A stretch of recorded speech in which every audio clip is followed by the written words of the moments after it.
Hello everyone. We will be going over Operation Nimble Archer, which took place on October 19, 1987. During the Iran-Iraq War, Kuwait asked the United States if the United States could escort Kuwaiti ships in the Persian Gulf.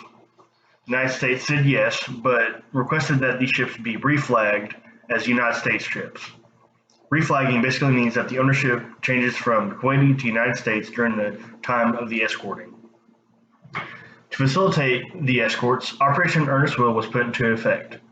Earnest Will would be the largest naval escort since the end of World War II. On October 16, 1987, a Kuwaiti ship named the Sea Owl City, which is reflagged as a United States ship, was struck by a silkworm missile fired from the Al-Fa Peninsula. Here's an example of a silkworm missile here. The attack wounded 18 members of the crew and blinded the U.S. master of the ship.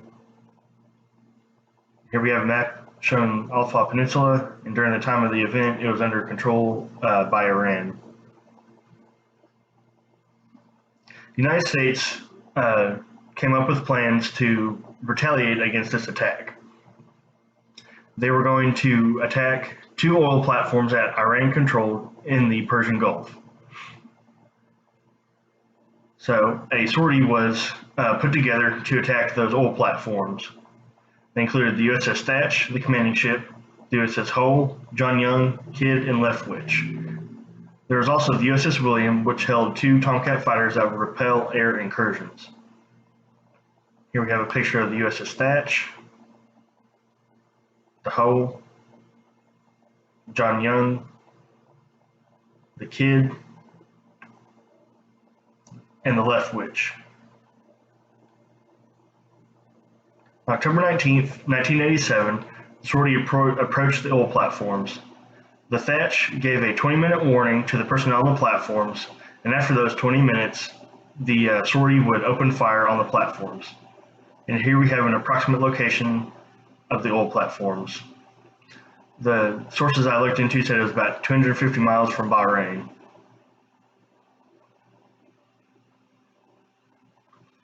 And here we have a picture of one of the oil platforms that was shelled. Unfortunately, the second oil platform was not destroyed completely, so Commanding Officer James O'Donnell sent out a SEAL team to plant explosives on the undestroyed platform. That same SEAL team spotted a third oil platform about 5 miles away and went to it and collected intelligence and destroyed radar and anti-aircraft guns, as we can see from the quote by CO O'Donnell. Thankfully, no lives were lost during Operation Nimble Archer. Of course, with anything, there were some responses to the operation, some that were good responses and some that were not so. Reagan was asked by reporters if, because of this attack, the United States was at war with Iran, and he said, no, they're not that stupid. And here we have a dramatization of Ronald Reagan's response. Then Vice President George H.W. Bush said that if the United States didn't do anything, Iran would have gotten the wrong idea about attacking ships that are under United States protection. Congress was generally positive about the operation, although some wanted to invoke the War Powers Resolution, and Iran responded by firing another silkworm missile at the Kuwaiti Al Ahmadi oil terminal. And here's this mark showing where it is. And finally, the International Court of Justice determined that Operation Nimble Archer was not justifiable self-defense. And if you want to see where I got my information from, just click on these underlined portions and it'll bring you to the source. And here is my overall bibliography.